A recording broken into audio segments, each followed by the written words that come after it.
Be blessed by the divine. Once again, I extend a warm welcome to one and all present here to the Consciousness 360 Conclave on behalf of the R&D Directorate of World Community Service Center. Consciousness 360 is a confluence of Vethathiri Maharishi's prominent disciples every Saturday evening and is an excellent opportunity to enrich ourselves and to bring together like minded people for pondering over our beloved Maharishi's teachings and concepts. This week, today, and all earlier sessions can be equated to a research paper presentation.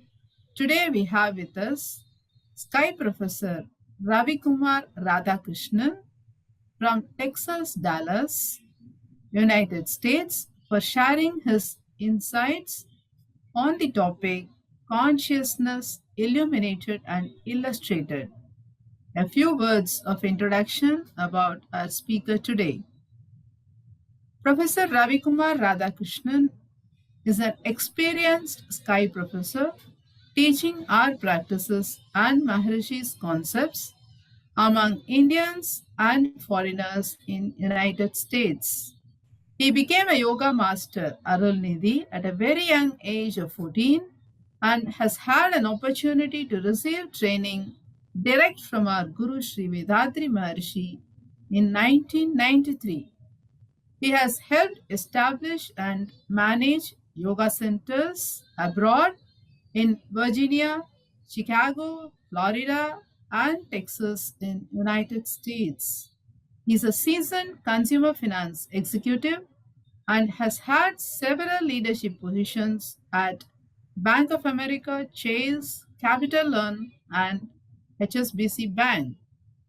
He is an engineering graduate from NIT Trichy and has done his master's from Virginia Tech University at US. He has lived in seven different states in USA and is currently involved in organizing weekly yoga classes for Texas Sky Center in Dallas area. A sincere and dedicated Vedatrian doing yeoman service to spreading of Vedatrian in a foreign country. A very warm welcome to you, sir. We are eagerly waiting to hear from you on your topic for today, consciousness, illuminated and illustrated. Over to you, sir. வாழ்க வையகம் வாழ்க வளமுடன் வாழ்க வளமுடன். Be blessed by the divine. Greetings to everyone. I think good evening to the people in India, good morning to people in my country, US, and other parts of the country. I express my heartfelt thanks to Dr. Rabindranath Iyer, Director R&D of World Community Service Center, for offering an opportunity to share my experience today. I also want to extend my warm regards to Senior Professor Balachandra Iyer, Murali Srinivasan, USA Sky Coordinator, and all other spiritual seekers who are listening today, and my family, my parents, my wife and kids, for enabling me to be at this point to share this. I invoke the divine blessings and our Guru Sri Vethathiri Maharishi's blessings to have this program go successfully. And I want to thank you, the comparer Radha Ravindra, for giving the introduction. And I think she covered some of the salient points that I wanted to present in today's paper or presentation. Consciousness illustrated and illuminate. I don't think this is the first time for most of you that you're going to learn or hear about consciousness. But I chose this topic, consciousness illustrated and illuminated, for one main reason. I myself has been a student of science from my early ages, from my school years. I always was hungry and thirsty to know about law of physics, law of universe. I would read all the books in the library, go to the internet when I had an opportunity in early 90s in my college to know how the universe is made up of, what is the most ultimate particle or the fundamental philosophies. I would get some answer, but the more I do research, I will find more vacuum or more emptiness because I did not get all the answers I was searching. I was fortunate to learn Vethathiri Maharishi's Vethathriyam and simplified Kundalini Yoga and other philosophies from Maharishi. There, I felt a good part of my quest from science. I was able to get some answers, but same time, being a serious student of science, I was also trying to see whether the concepts revealed by the divine to our Maharishi can be proved. Can that be tested? Can that be validated? And I can say for last 28 years or so, to the extent possible at my capacity, whether I was in India or abroad, whether I was a university student or whether I'm a executive presenting in symposium, I always tried to see how much of a concurrence or a coherence that exists between Vethathiri Maharishi's philosophies, expounding how universe was formed or how consciousness emerged against some of the advanced scientific discoveries and inventions. And today I present you this illustrated and illuminated because by the end of this presentation, I hope if you are a student of a science, you will get more answers on how the spiritual philosophy can guide you to take your understanding of science to the next level. Or if you happen to be a serious spiritual student or a seeker, some of the things that you will see today are going to give a lot of evidence from the scientific side and how the philosophies explained by our Guru Sri Vethathiri Maharishi can make the science more complete. In other words, consciousness is actually science of God. One is not contrary to each other. In fact, philosophy and science complements each other. Be blessed by the divine. So let's get into the agenda. We're going to have 4 or maybe 5 topics. We'll start with the purpose of this presentation, which I think I touched on that, and do a little bit more on definition of the word consciousness. Then we'll move into explaining how did consciousness originate, what is the path it is taking, the changes it is undergoing, and then we will see the consciousness from 2 perspectives. Space and time are the important dimensions in the universe. So I will guide you to see how consciousness is manifesting across or through these 2 dimensions. And let's talk about convergence of consciousness. Today, the world has many divergent view or understanding of consciousness. In fact, some would argue we are more divided than united, but there is a path of singularity that will happen or that is happening. And convergence of consciousness is going to shed some light on that.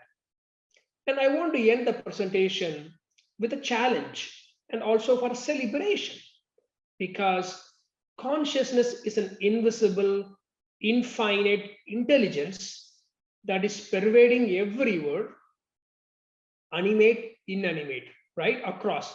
But we don't get an opportunity to take a quest for ourselves to appreciate this consciousness in our day-to-day life and also recognize that consciousness and even have a celebration.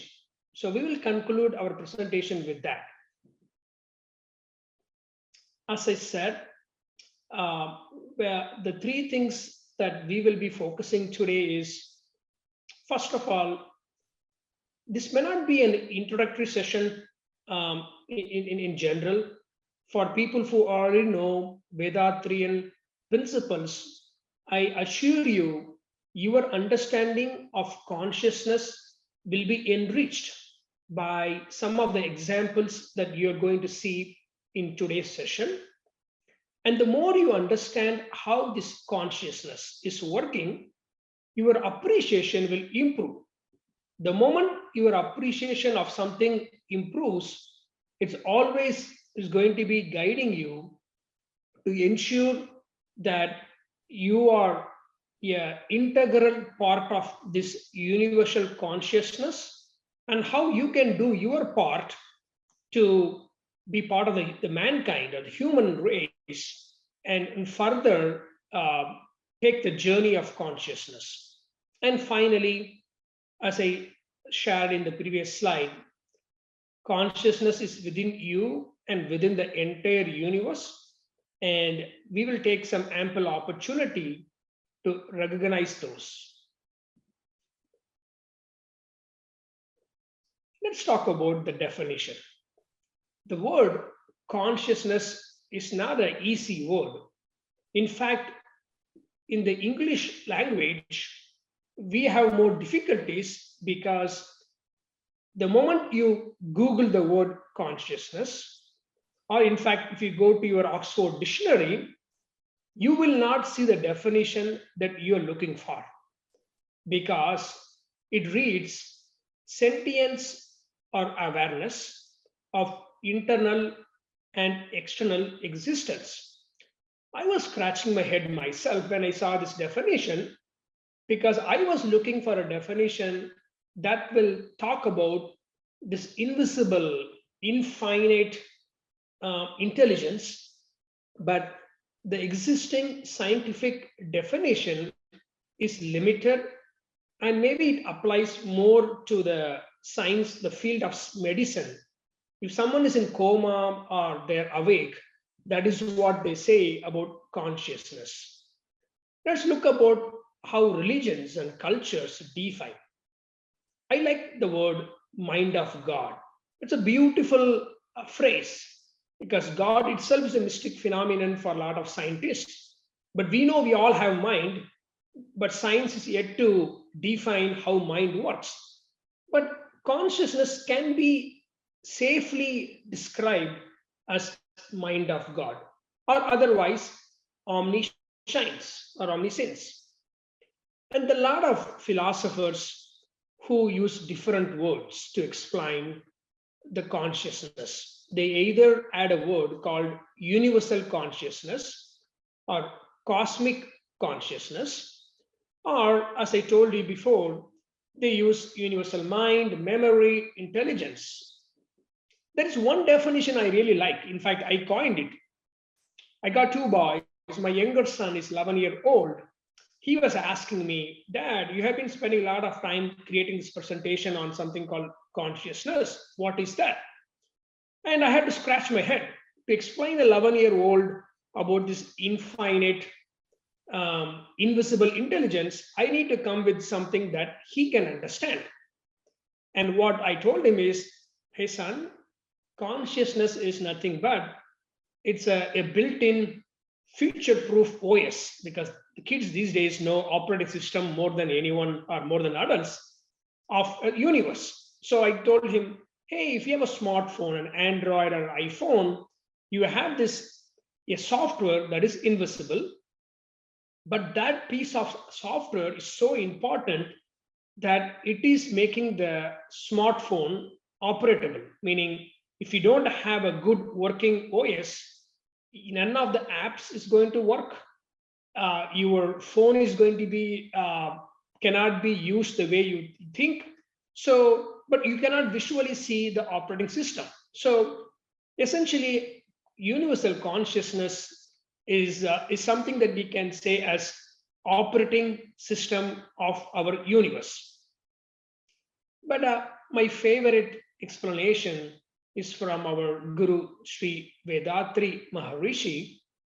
He puts it in very elegant fashion.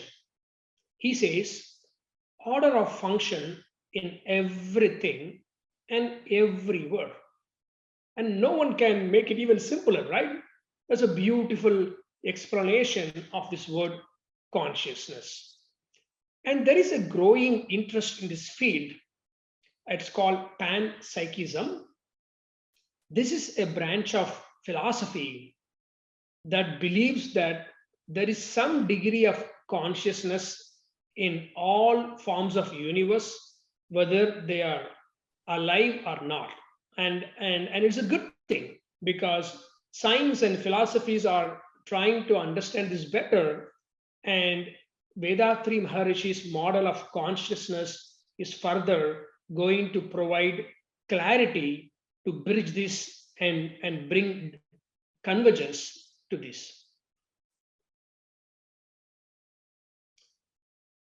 Transformation journey of consciousness. It's a long word or long phrase, right?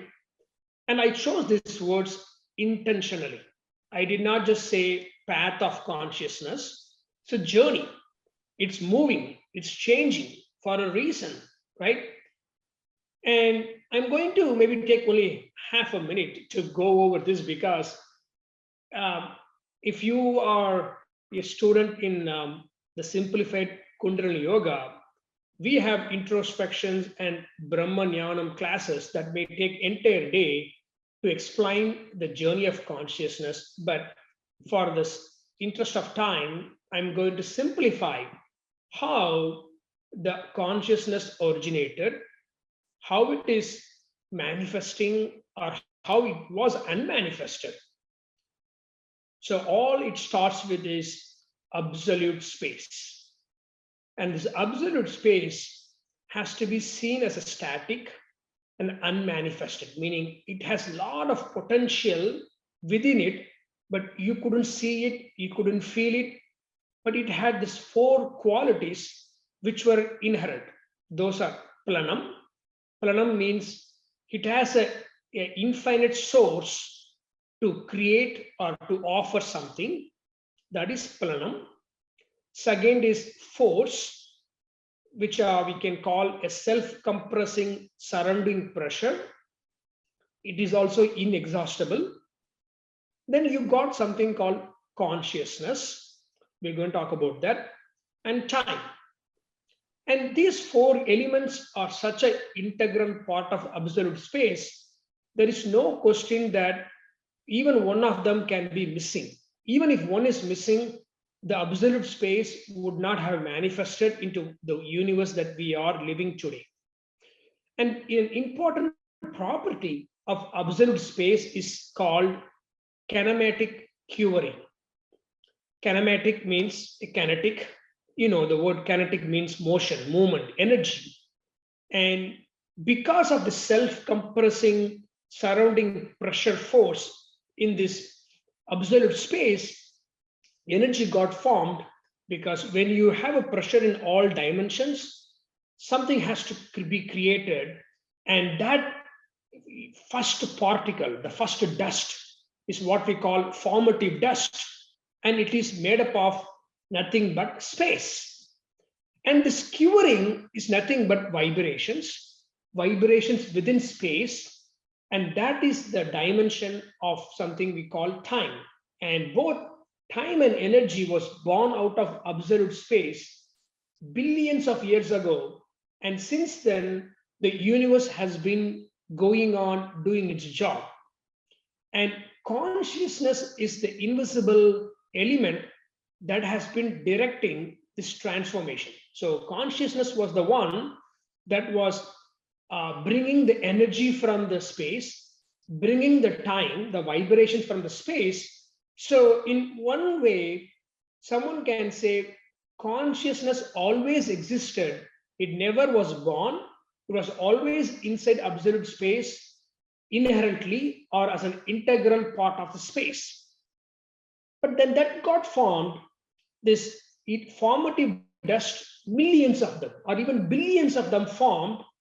And because when you have the spinning dust that spins at almost at an infinite speed, naturally by law of physics, slower moving particles of dust will be in the center. The faster moving particles will start revolving around the slower moving things. For example, if you think about the solar system, sun rotates slowly, takes 27 or 29 days to 25 days to revolve, rotate itself. Whereas some of other planets go very fast at a high speed. And same thing within an atom, the nucleus is quite slow, it does spin, but the electron that orbits around the nucleus runs at an extreme high speed. So naturally, the energy particles, the fundamental particles, the science may call it quarks, but I still don't think quarks can be equated to energy particle. Guess what? In 10 more years, scientists are going to form or find something else, could be a sub spark. I don't know the name, but I think we can assume from the philosophical point of view, energy particles are made up of many formative dust, which is nothing but space compressed by the surrounding pressure force. And with the different proportion or density of energy particles, we have five elements. The five elements being Akash or space, air, fire, liquid, which is water, and solid, which we call earth. Panchabhutas is what we call in Sanskrit. And the universe is how is formed with those five bhutas or five elements. And then over millions or billions of years, with the combination of the biomagnetism at the right life force, the living organisms with one sense to five sense were formed through evolution or transformation, which we'll see in a few minutes. And then we humans came as the last part of this transformation by this divine journey. We are the pinnacle of the entire consciousness, and this journey is kind of reaching its stage of completion by bringing humanity or the human species from the journey of consciousness. And I have a simplified definition. Again, this may not be extremely accurate, but for many of us, this could be something that you could remember easily. I am calling it space in motion is energy. And inversely, energy at rest is nothing but space. So one is energy and space are nothing but when it's at motion, you call it energy, you perceive it as something, and energy eventually became matter by the manifestation, while energy at rest is space, which is pervading all through the universe, all through us. And consciousness always existed within space, so you cannot separate consciousness from space, or you cannot separate space from consciousness. Let's see a cycle. I know these days we are all working in different projects at workplace or at different parts. So I thought I will create a simple graph. By the way, I forgot to mention, this presentation has a lot of slides which are highly visual. If you're using a smartphone, it's okay, but if you have access to use a computer, a desktop monitor, I would recommend going to your monitor screen so that you can see some of these illustrative examples in a bigger screen. So back to this slide of completion of journey. As I told you in the previous transformational journey, I'm calling it consciousness 0.0, or you can call it O.O. It's absolute space. But then because of this surrounding pressure, all the energy particles, the formative dust, the Panchabhutas were created. and that got manifested as physical universe. So all the stars, the galaxies, the asteroids, the planets you see in this vast universe is nothing but consciousness at the next stage, I call it 1.0, has been driving, has been creating. And when it does with three properties: pattern, precision, regularity. What are those three, right? You will be surprised and amazed how these three properties are being operated with an impeccable precision. So, for example, if you take about pattern, whether it's a whole universe as a macrocosm, or whether you look at an atom in a microcosm, there's always a spinning force. Yes, a force that makes things spin at a high speed.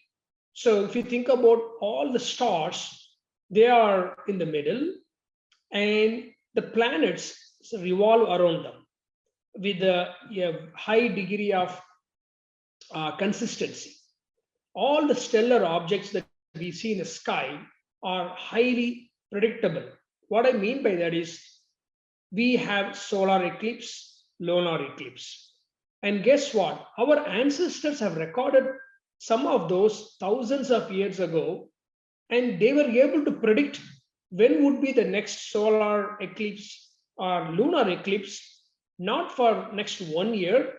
They were able to predict for the next 1,000 years.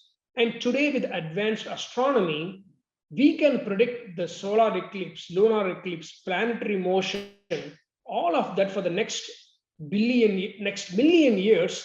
And that is happening because the consciousness in this universe is functioning with the pattern, which means it revolves, rotates, a precision.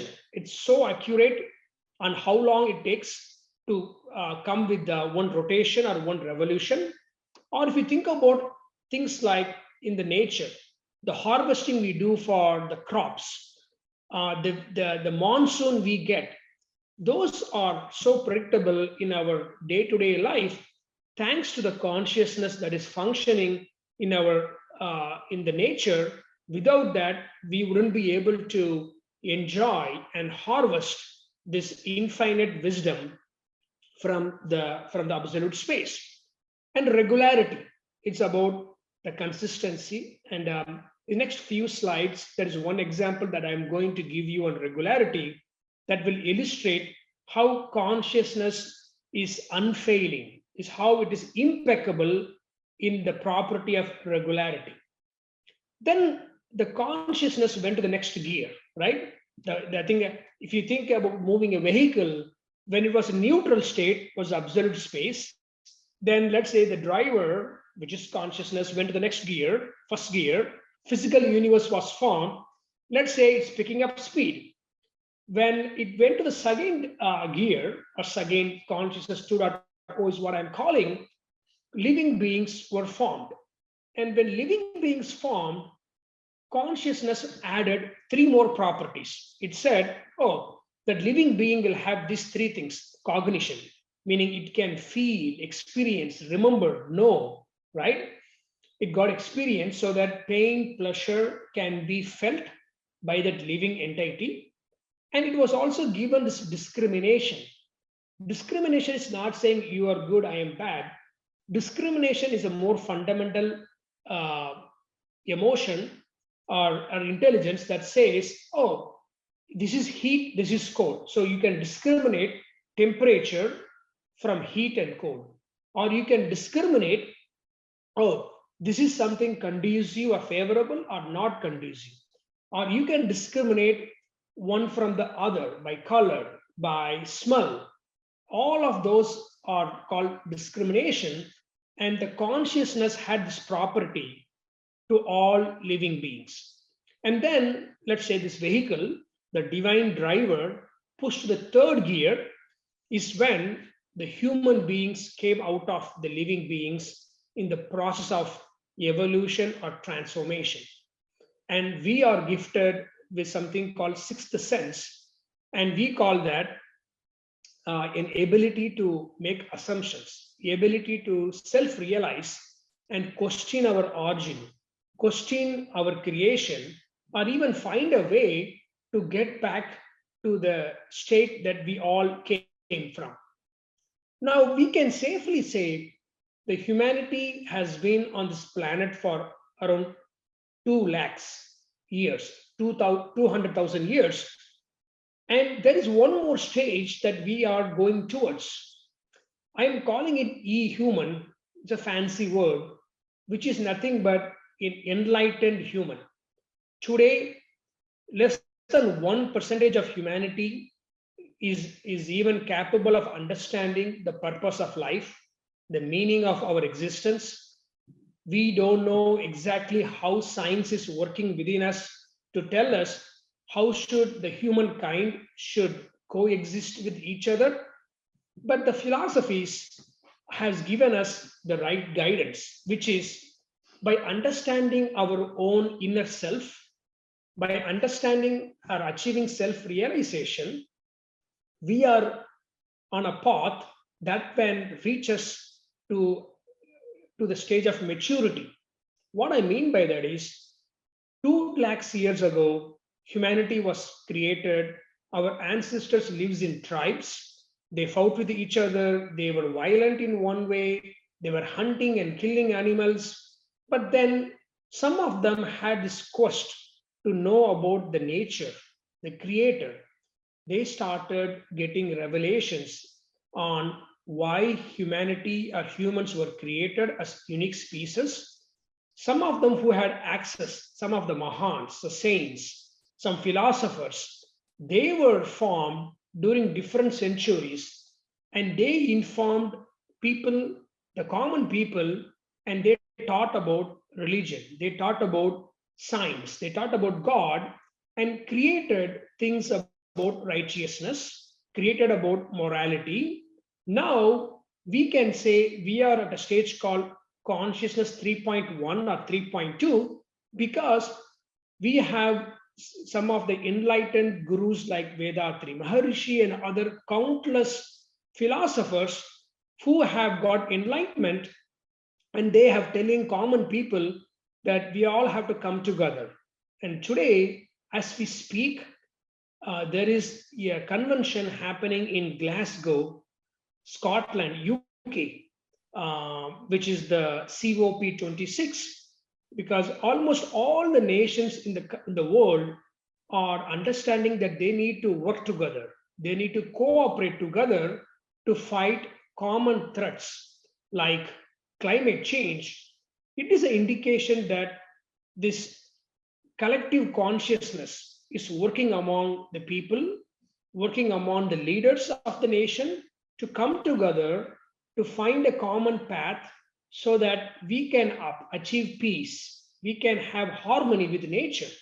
So in the next 50, 100 years, we will be reaching the consciousness in different steps like 3.4, 3.5, and the time we achieve world peace, the time we achieve one world religion, and even establish one universal government as propounded by um, our Maharishi, those are helping to inch towards the consciousness 4.0, because when you get there, let's say we get that at another 100 years or 200 years, we can be confident that consciousness is trying to complete the circle, complete the journey, so that the universe itself can get self-realization through the humanity, and we are nothing but instruments in the hands of nature.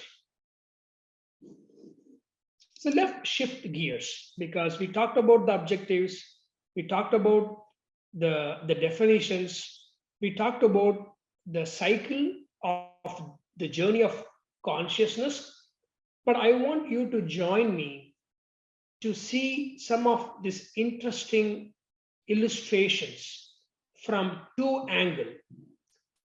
I am calling consciousness two different things.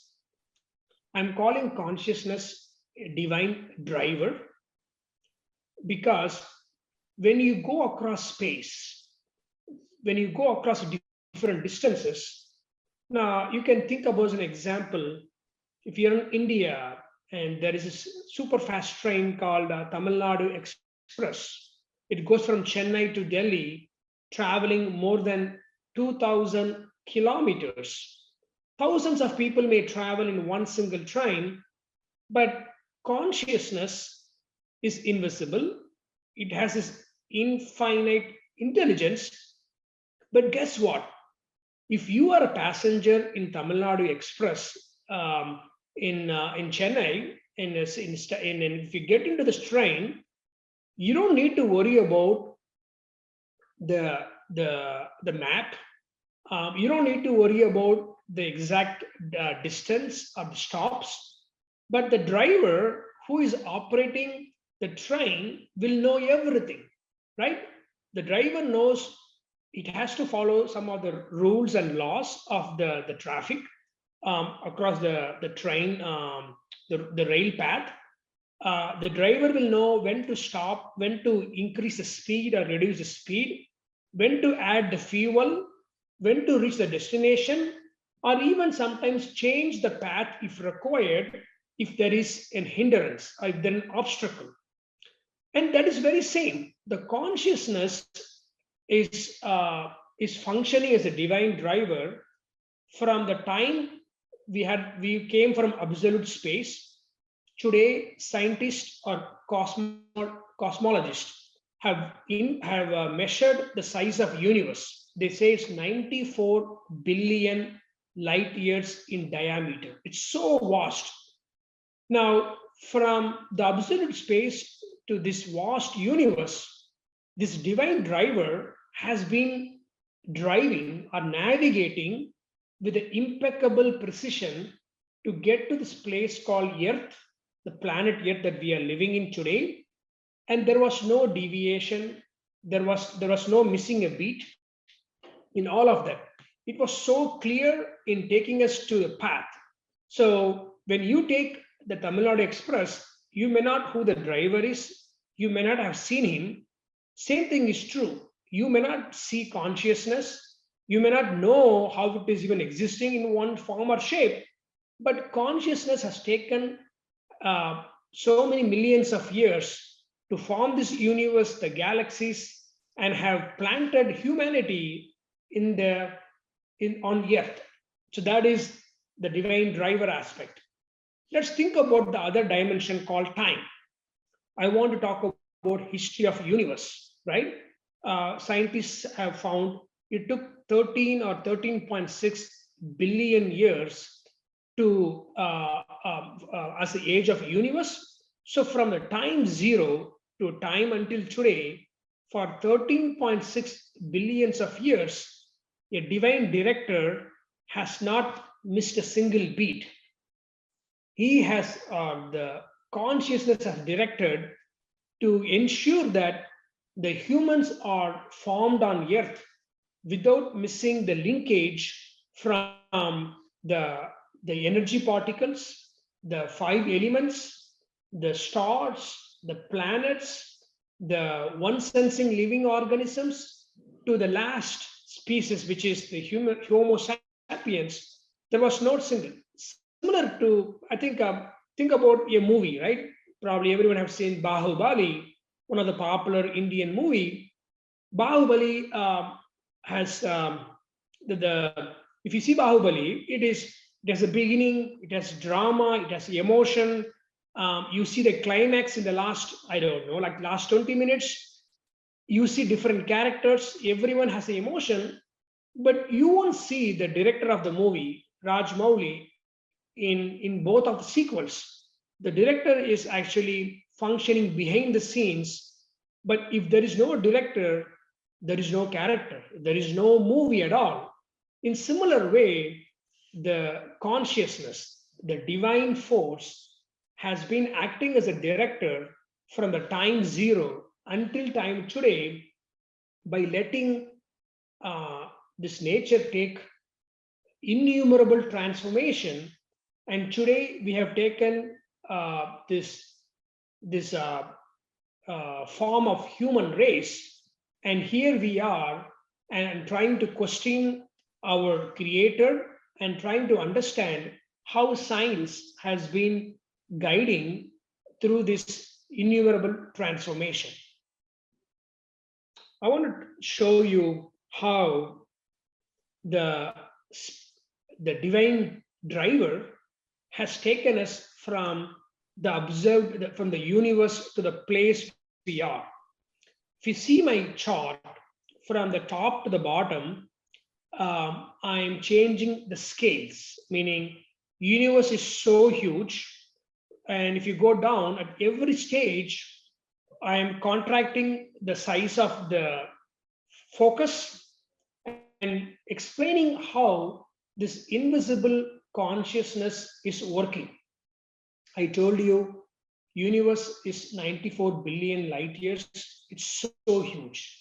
I can tell you, friends, to appreciate this, if the fastest way we can travel as a passenger is using space shuttle.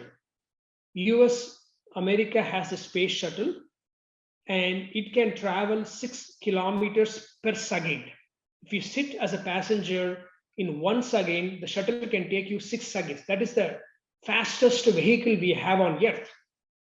It will take 37,200 years to travel 1 light year. So that is the distance you can travel for, and it will take 37,000 years to travel only 1 light year. And we are telling the universe is 94 billion light years. So it's so vast. And look at number of stars. We have to use scientific notation. When I see 10 to the power of 22, it's essentially saying 1 followed by 22 zeros. So to give an example, there are more number of stars in this universe than the number of grains of sand in all the beaches in our world. Let me repeat, there are more number of stars in our world or in our universe than the number of sand grains that you will see in the beaches of all parts of the world. That shows how many stars are floating in this universe with a precise orbit or with precise location, and all this is controlled by or governed by consciousness. If you look at Earth, Earth is in a zone called Goldilocks zone, meaning it's 9.1 million miles from sun. Even if it was 8 million miles or 10 million miles from sun, Earth would not have formed human beings. We would have been a barren land like Mars or Venus. And interestingly, it is tilted at 23 degrees over the axis, because if it is not for the 23 axis, there will be no seasons. You won't see summer or winter or fall or spring. The 23 degree is important, and consciousness gave that 23 degree tilt to form the seasons. And I can give a lot of examples here. The last example is quark. Quark is a subatomic particle. All the proton, neutron are made up of something called quark. And scientists have discovered the speed. There's something called hyperon that moves from neutron to proton, and that is there is one quark. The speed of quark is 10 to the power of 21. It means it spins 1 crore times in 1 second. To give an example or to contrast, in 1 second, a quark would have rotated more than the number of revolutions our Earth had come around the sun from the beginning of the universe. So that is the speed, or that is the number of times a single subatomic particle is spinning at a speed almost near infinity, and consciousness is all driving are governing this in a magical form. This is my favorite. We have a lot of dimensions in our world. We talk about distance, we use meter. When we talk about mass or weight, we use kilograms.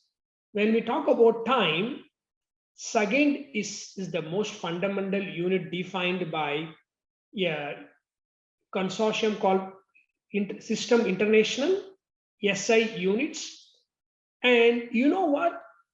The way second is defined is simply 9,192,631,770 periods of radiation corresponding to the transition between different levels of cesium-133 atom.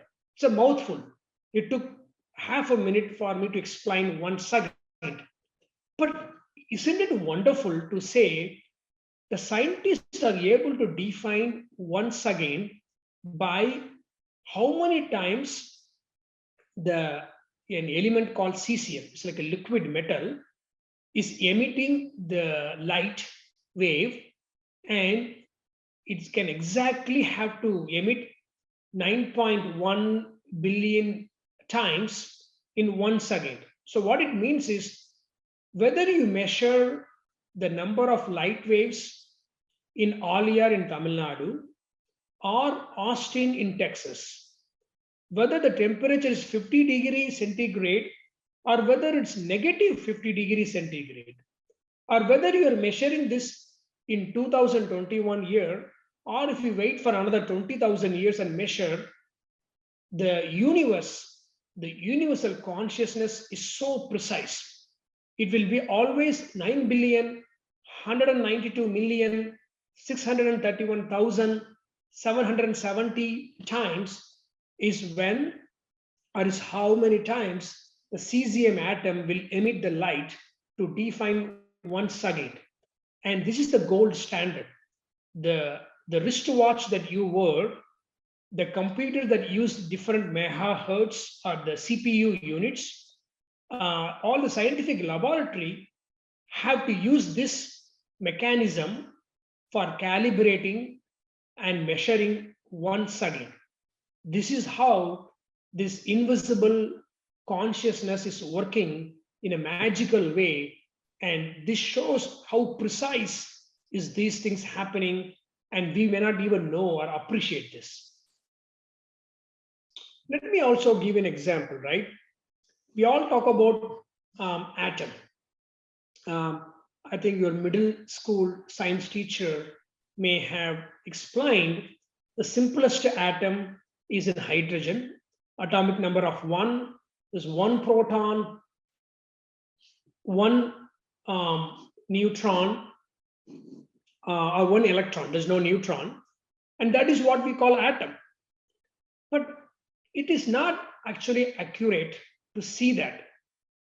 This is essentially similar to someone saying, if I ask the people here, I think there are 100 people who are participating today. If I ask you everyone, what do you see in this rectangle that you see on my screen? I can tell you around 90% of the people will say there's a black dot. Yeah, that is accurate. But there is also white space around the black dot. In fact, 99% of this is actually white space. A very small part of this box is black. Similarly, the model of atom is not explained well by our school teachers for simplicity. I will tell you now how big or how the most simplest hydrogen atom looks. Let's assume you visit a cricket stadium or any soccer football stadium. To understand the relative size of hydrogen atom, you have to visualize, if you put a marble in the middle of the cricket field, that is the size of proton, which is the nucleus. the electron is revolving around the stadium, right? So if you're sitting and watching the cricket match or the football match at the top row of the stadium, you are an electron, whereas the nucleus or the marble in the middle of the field is proton. And I can guarantee that an electron or you sitting in the topmost row cannot see the proton in the middle of the field, because scientists have discovered the diameter of an hydrogen, the most simplest and smallest atom, is 1 lakh times larger than the nucleus. And you would also know the nucleus, proton is 2000 times heavier than electron. So it's essentially saying the entire weight of the stadium is all concentrated in one proton, which is marble, and the rest of the stadium is all hollow, is empty. And when I say empty, an hydrogen atom is 99.9999% empty. And the remaining 0.00001% is what we call matter. And it just shows the entire universe that we see, we feel, we understand today is all empty. So this is similar to going to the previous slide. The scientists are focusing on the black dot in the huge white box and saying it is matter or it is energy, and they call atomic particles, proton, neutron, quark. But the philosophy, the Vethathiri Maharishi's philosophy, which is propounded by, based upon other Advaita and other Vedas and other scriptures, is saying the space, which is 99.999 times bigger, is the one that is creating this particle that has the consciousness. That is the one, because of the pressure, it's able to form the formative dust, which in fact is forming the energy particle. So we all have to appreciate, even based upon science, 99.999% of all the things you see, your body, the planet, the stars, are made up of space, but we are presuming that they are matter, but they are not just matter. The matter is nothing but manifestation of energy, and energy is manifestation of space, and that is all governed by nothing but consciousness. I'm going to pick up some speed here so that we give some time for questions and answers. And what is also interesting is our human cell. You know, human cells are not visible by our naked eye. And humans, an average human has 30 trillion cells, which is equivalent to 30 lakh crore cells in our body. And each cell is a miniature total human system. The different parts of the human cell, like nucleus, is similar to brain. It tells what chemical hormone or chemical activity has to happen, a metabolic activity has to be happen in the cell. The cell membrane act as skin. Cytoplasm is like the blood within the cell. And then mitochondria gives energy because it's similar to lungs and intestines. And there are 39 trillion microorganisms in our body. So it's astonishing to know that we human have more microbes, meaning we have more bacteria or fungus than cells, and vast majority of those bacteria and fungus are harmless. We still don't know, but that is what science have discovered based upon some of the research that has been done in the last decade. The other thing I also surprised was how plants behave. There are trillions of plants. We know the popular example given by a lot of philosophers is sunflower. The sunflower moves the flower from east to the west based upon a thing called heliotropism, meaning if sun starts from east and sets on the west, throughout the day, the sunflower petals move around the entire day. But I was surprised the individual leaves also tilt or change the angle to get maximum exposure from the sun throughout the day. And plants are also smart. If they see another plant planted next to each other, it will reflect an infrared wave so that the neighboring plant also receives light if it is held by shade so that they can get enough photosynthesis. And even more astonishing is if you can go to the top of any plant and look at from the top, every single leaf, whether it's a top branch, the bottom branch, or the middle branch, each branch tree leaves know that it needs light.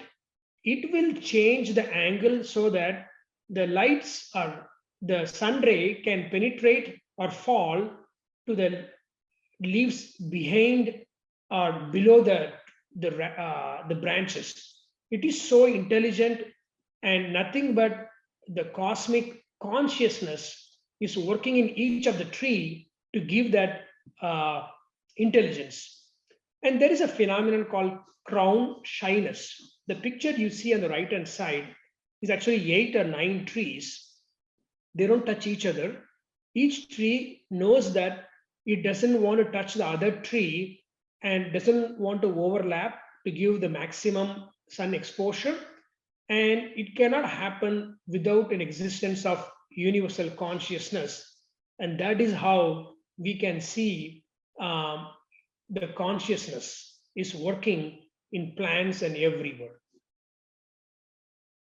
Okay, let's look at dimension of the light as a time.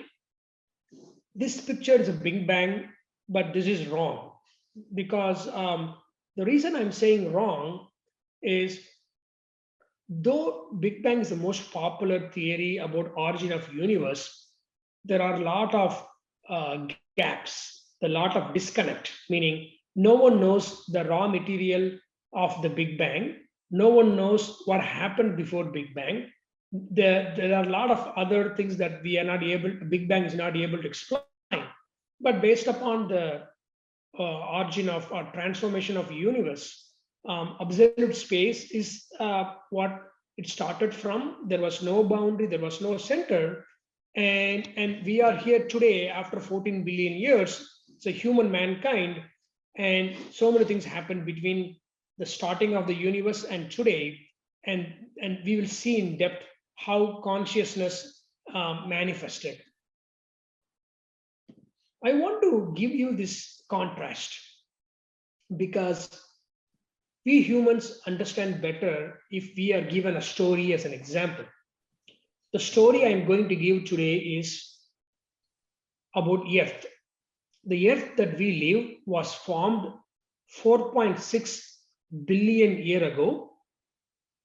But I want to condense this 4.6 billion years into one single day, which means assume we are going to have a movie that is going to run for 24 hours.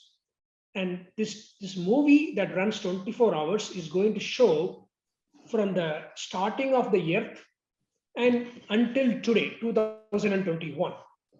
And paleontologists, geologists are able to precisely measure the different periods of planet creation.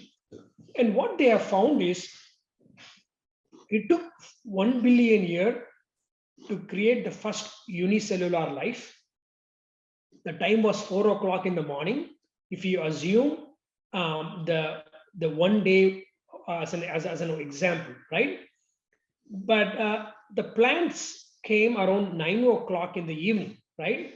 So it took already 12 hours and another 9 more hours. So it took so long to go from unicellular process to photosynthesis to creating multicellular life. And then came plant. Then we have amphibians. They are and insects. They are three sense living beings. Reptiles came at 10:41 p.m. and mammals came at 11:42. So mammals have five senses, and for the entire 24 hours, mammals took 23 hours and 40 minutes to form on Earth. So consciousness did not take any shortcut, right? It was following the law of nature to create all these one senses to five senses. And look at humanity. Humans, the modern humans came from Africa, and they say they came 2 lakhs years ago, which is equivalent of 4 seconds. When you condense the entire Earth life into 24 hours, it's like if you watch a movie for 24 hours long, not a 3-hour movie. If you watch a movie for 24 hours and look at the climax, typically climax happen in last 10 minutes, but the consciousness or the divine has created the human in the last 4 seconds of a 24-hour cycle.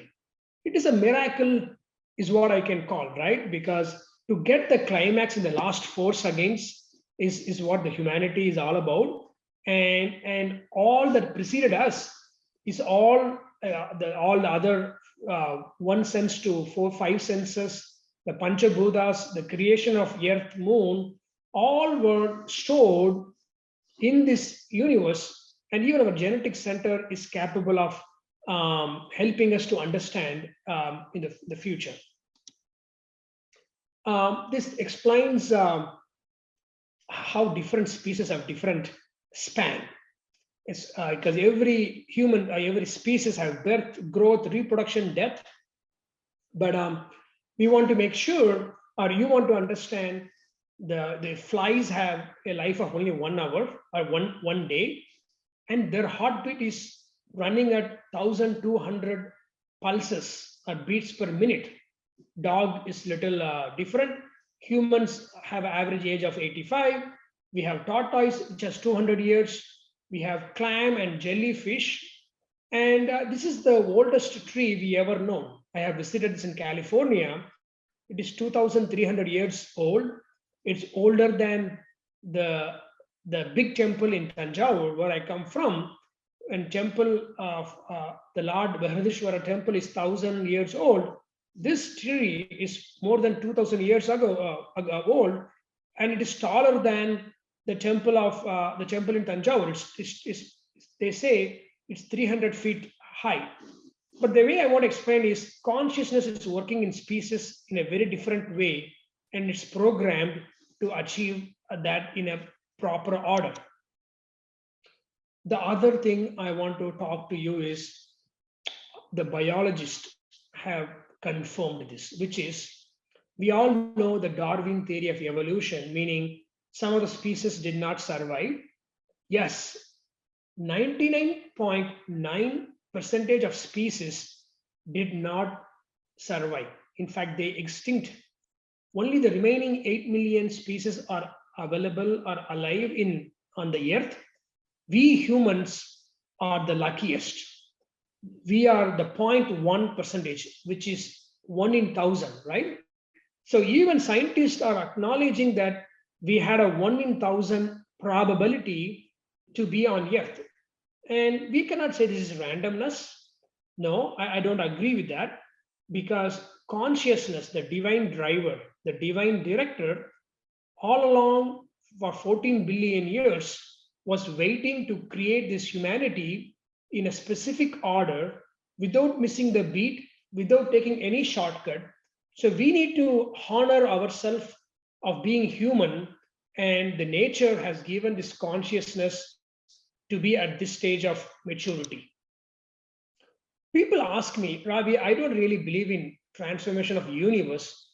How absolute space can become particle, how particle can become Panchabhutas, how Panchabhutas can become living beings. And I'm going to tell them two things. These are all confirmed by scientists, and you probably have studied this in your middle school or in high school. The coal becomes diamond.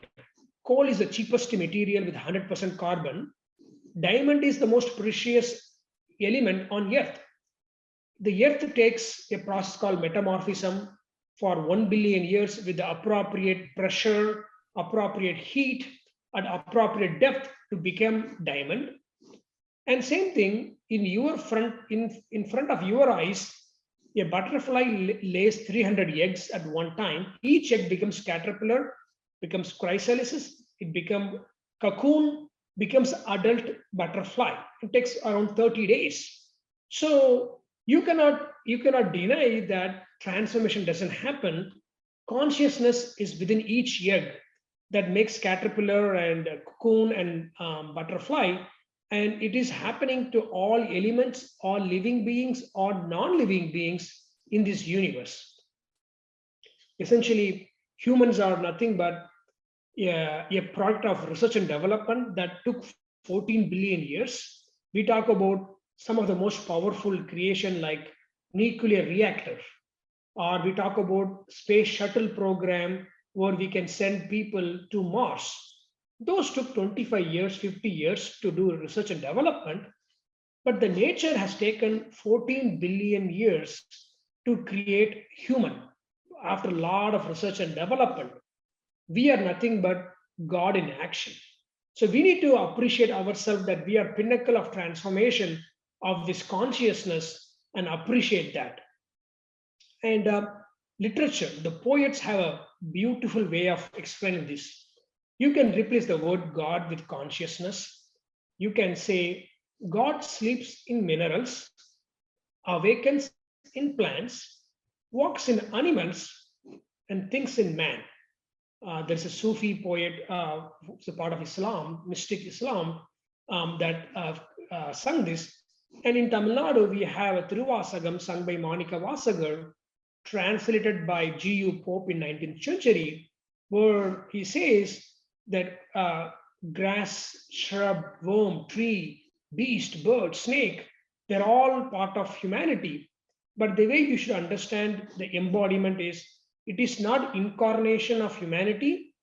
The nature, the universal consciousness came as grass, came as shrub, came as insect, came as a snake, and then became human, is what the consciousness, that is what the poet was explaining. I want to kind of show all this was explained well in the scriptures by some of the saints who lived in this country, in other parts of the world. But today we have a lot of disturbance, a lot of distortion of truth.